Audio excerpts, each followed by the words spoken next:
Ano yun? Magkano makaron?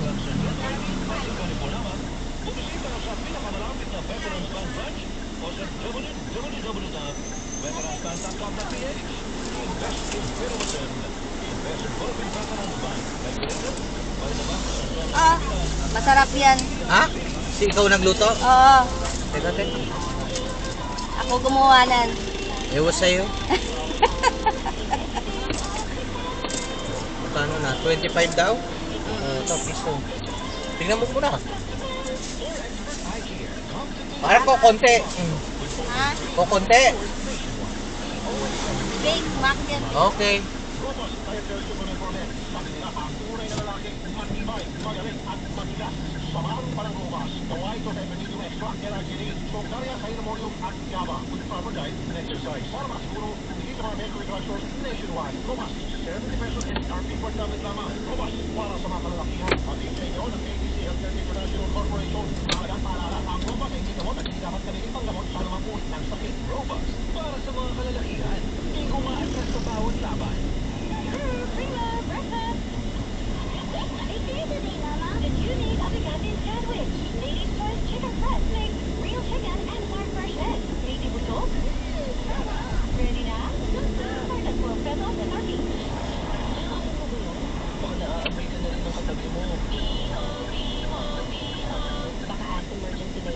Check yourself and use Rexona after every bath. Ang #1 Deo lotion ng bayan. Say no to ass emergencies.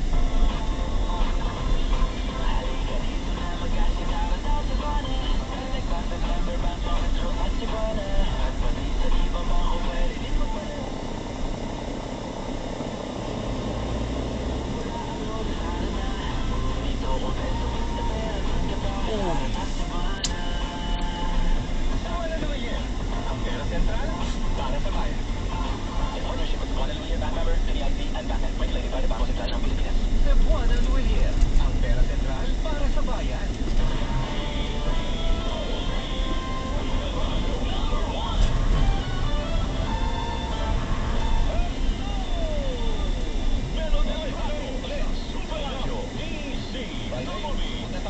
Friday po ngayon. Mga kapuso, meron po tayong sinusubaybay na balita. Ito po ay tungkol sa ating mga kababayan na nagtatrabaho po sa Kuwait. Kahapon po ay sumiklap ang balita.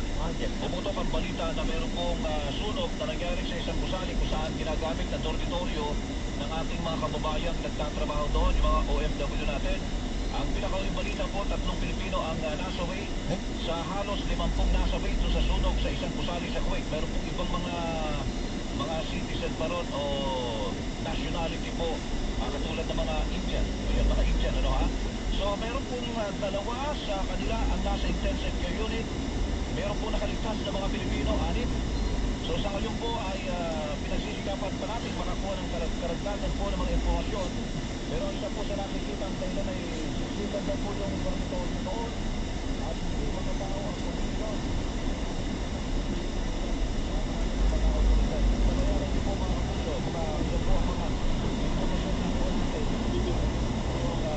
Na nangyari dyan sa Kuwait. Marami tayong mga kababayang Pilipino dyan na nagsisipagtrabaho. Alas 6:15 na po ng umaga, oras po natin sa buong Pilipinas. Celo del Prado sa Super Radio DC.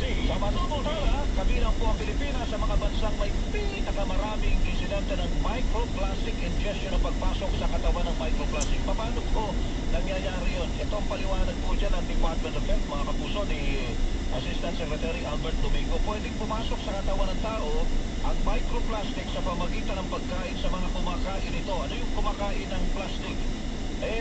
Diba sa dami po ng mga basura na napupunta sa kanal, napunta sa ilog, napupunta pa sa dagat. Kaya nakikita nyo yung ating Manila Bay. Meron mga basura dyan na tinatangay sa pampang. Ano kasama doon?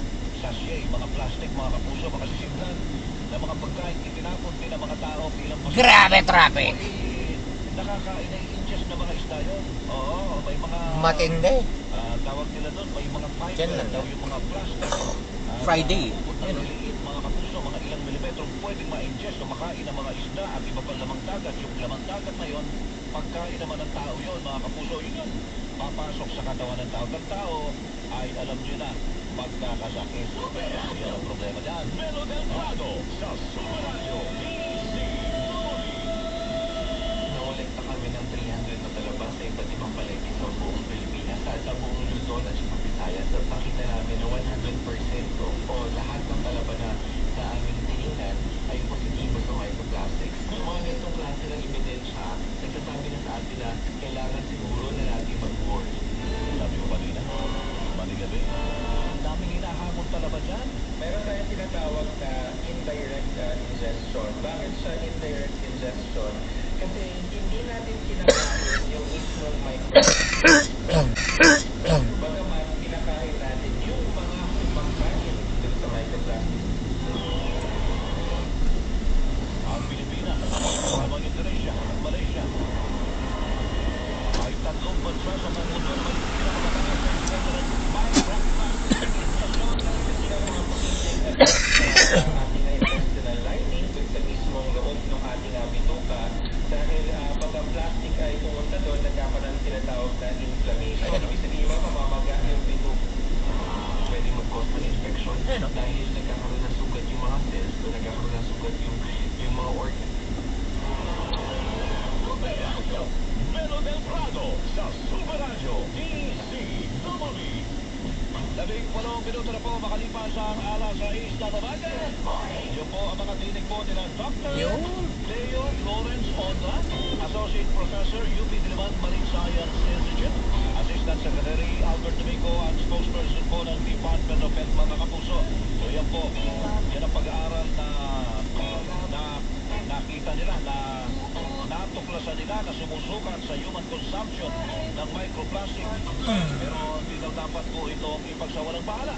Yan ha, mga talaba na pinili sa palengke, sa Luzon, Visayas, positibo sa microplastic. Ang Pilipinas po, mga kapuso, 163 million na piraso ng sachet kada araw ang ating pinoproduce dahil doon sa ating tinatawag na sachet economy. Diba? Nabanggit ko na rin sa inyo, sachet economy. Bakit ganon? Patingi-tingi tayo. Kasi mahirap tayo eh. Kung ano na yung abot ng ating budget, yun lang ating bibilhin. At yun yung mga nakasasya. Lahat na yata ng mga consumer goods ngayon, nakasasya mga kapuso. Di ba? Yung mantika, sachet. Yung shampoo, sachet.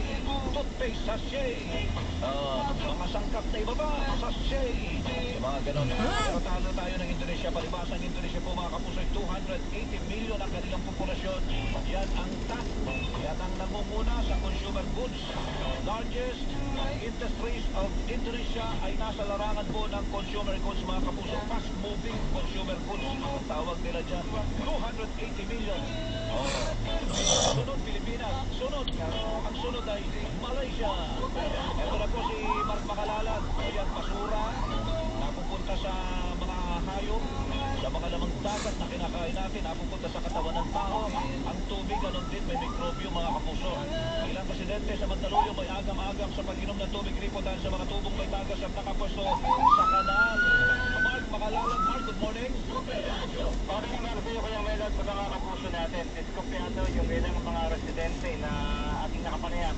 Kaugnay dito sa pahayag ng DNR na mas ligtas pa posible na inumin yung mga tap water o yung mga tubig ripo kumpara sa mga mineral water na nabibili sa mga water refilling station dito sa Barangay Addition Hill sa Mandaluyong. Alam mo Kuya Melo, may ilan tayong mga nakita yung mga tubo ng tubig sa kanal pa nakapwesto. Ay, di ba sabi? Ayan o. Ito naman ang sabi nila, Mark. Hindi daw makakapasok ang mikrobyo dyan dahil sa pressure na malakas na palabas. Wala daw chance na makapasok. Paano pag kumina bigla ang pressure? Sige nga. Eto na lang Kuya Melo sila ba papayag kung mga nagsabi niya nasa tap water na lang uminom kung makikita mo na ganyan yung sitwasyon. Nasa kanal na nakapwesto yung tubo, may tagas pa. Kita mo ba? Kahit ako Kuya Melo, hindi ko iinumin yan Ay, Jesus Mario Joseph, siyempre, pagsasabihan kita, Mark Makalalan, ang sasabihin ko sa'yo, baka pwede magkakatapos water purification tablet, para sure. Alam mo Kuya Melo, pinapagin ka ng mga nakapanayam natin. Oo. Ang isang galon ng tubig, yung isang container, ay 35 pesos isang container. Oo. Kung kung yan ay sapat na siguro ng 2 hanggang 3 araw, depende sa dami ng pamilya nyo. Oo. Ano kalakas sila kung ng tubig. Oo. Eh kung iinom ka daw ng tap water o tubig gripo, baka sumamahin dyan mo, mas malaki pa yung gagastusin mo. Kesa dyan sa mineral water na binili mo, Kuya Ay, Melo. bakit itong ganito? Parang pansit ito ah. Ganito yan eh, Mark eh. Pag, ayan o, kita mo ha, may mga pansit-pansit na kawad ng kuryente sa itaas. May pansit-pansit na kawad tubo ng tubig dyan sa ibaba. Wala, sige. Oo. Saka Kuya Melo yung pwesto talaga kanal. Yan o. Nagpwesto ka ng tubo sa may kanal pagkatapos Ganun talaga.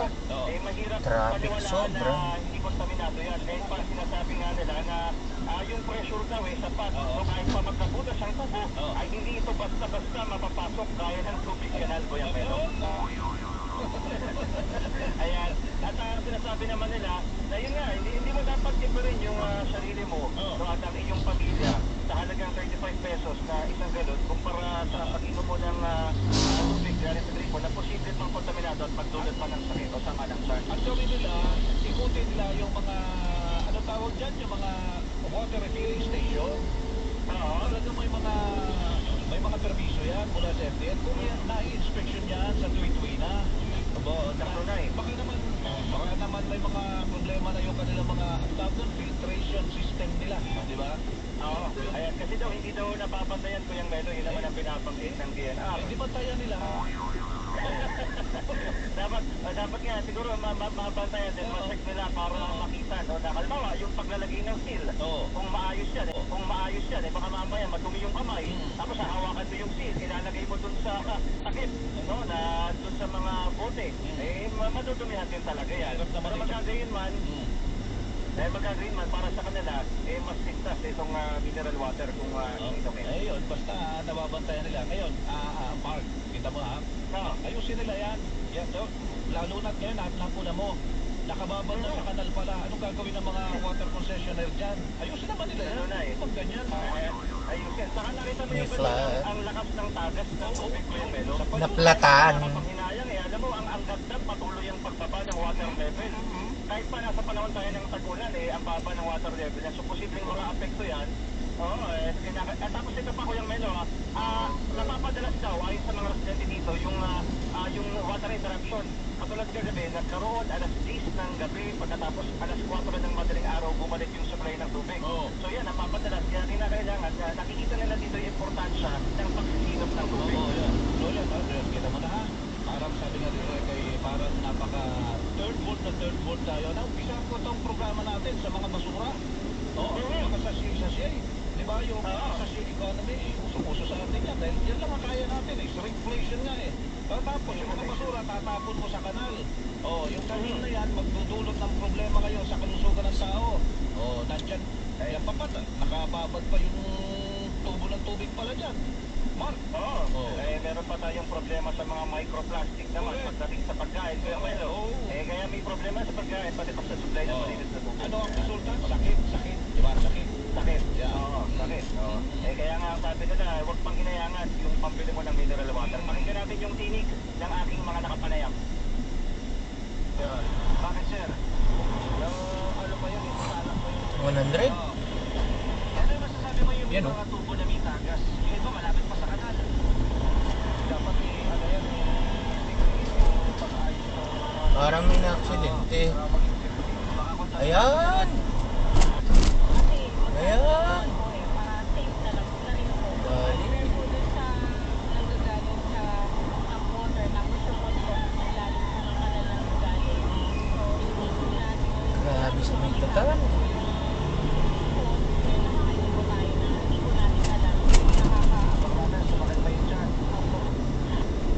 Yan ang tinig na ating mga nakapanayam.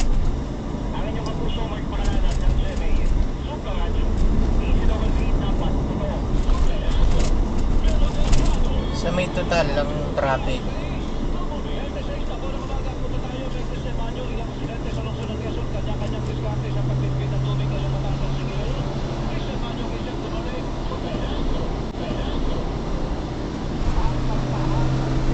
Kuryente, yan ang sinabi ng Presidente dito sa Quezon City kung saan pagsipat din ang paglobo ng kanilang electric bill at ngayong nakapaksada naman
Laki ang mahal.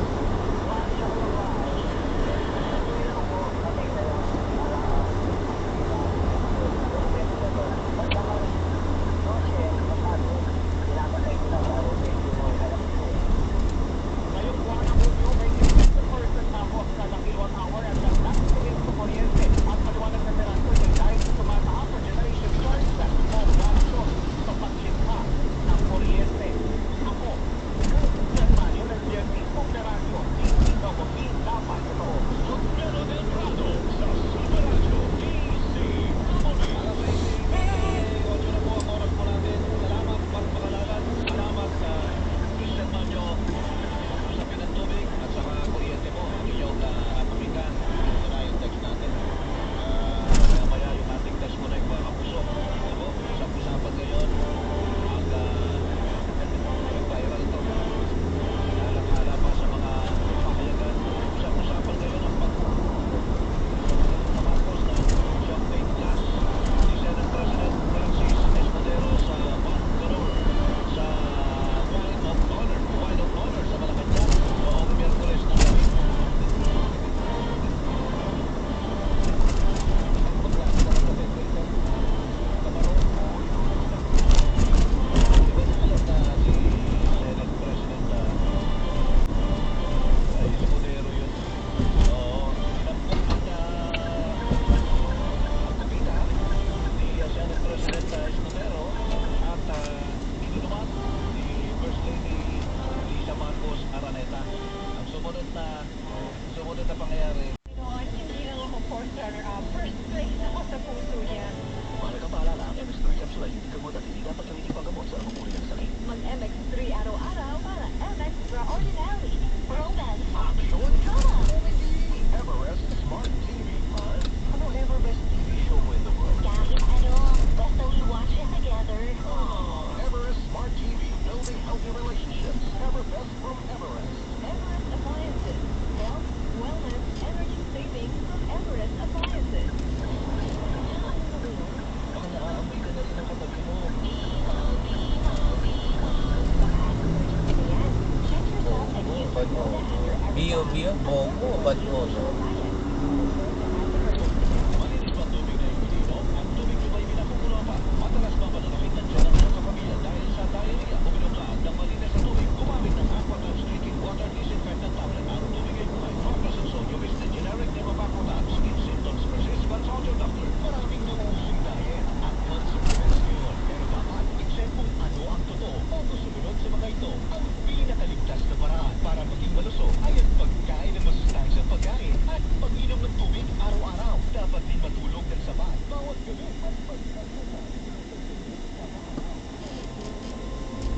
o pakikipag-usap sa iyong loved ones ay mabuting paraan ng self-care. Alagaan lagi ang kalusugan. I-check ang totoo kasama ang Ragbed. Pinalawak na dialysis package, outpatient mental health, higit dobling aumento sa high-risk pneumonia at stroke benefits. At ngayon, 30% increase sa health benefit packages.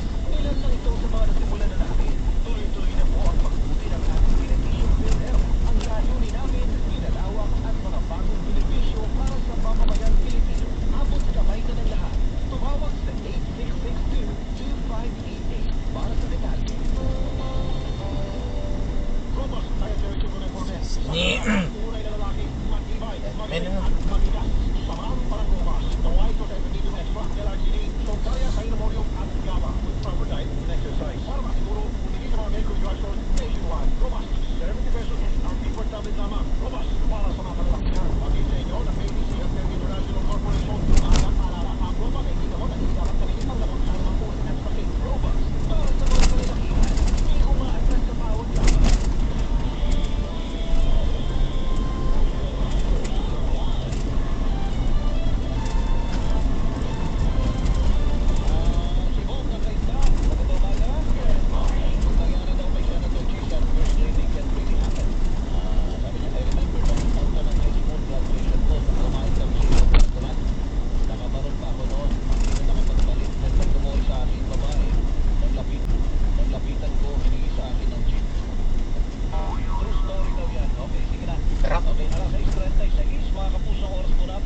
Manny Vargas, meron palang report.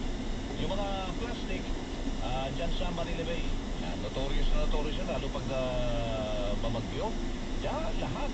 Makikita mo sa mga pa-applyan natin, ang mga kung ano-anong klase ng basura dyan. Okay, saglit lang po. Sandation, alas 6:37 na po ng umaga. Ang oras po natin sa buong Pilipinas.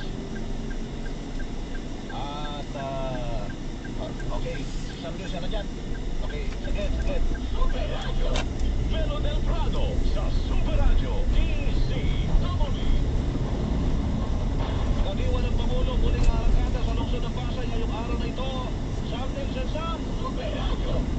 Muling nga bubuksan Melo ang pag-iwanag Pangulo ngayong araw ng Biyernes para dito sa mga mamamayan ng Pasay City. Ayon sa Pasay LGU, kaisa naman pambansang ahensya ng gobyerno pribadong sektor ng lungsod. Para rin nga mabigyan ng access sa mga malilinis at legalidad at abot kayang produkto mula sa mga magsasaka, mga isda at mga tinatawag nating micro-enterprises sa pamilihan. Dahil dyan ay muli nga inanyayahan itong si Pasay City Mayor Eddie Calixto Rupiano